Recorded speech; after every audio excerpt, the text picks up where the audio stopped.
бързо напомняне, нещо невероятно. Нещо невероятно.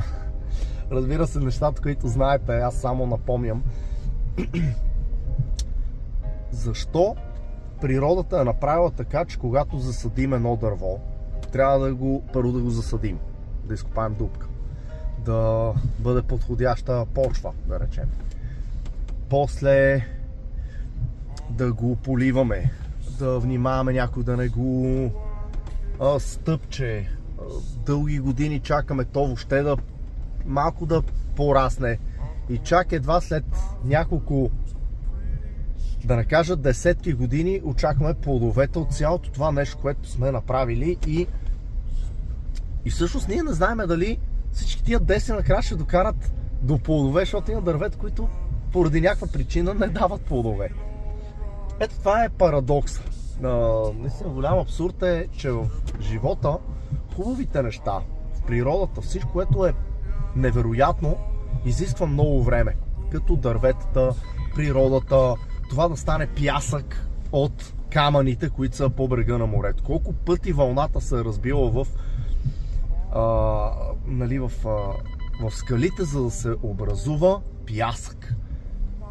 Това автоматично ни подсказва, че за хубавите неща в живота на един човек просто се изисква време, търпение и усърдна работа. Накрая никой не ти гарантира, че ще получиш това, което си мислиш, че ще получиш, но увеличаваш драстично шансовете ти.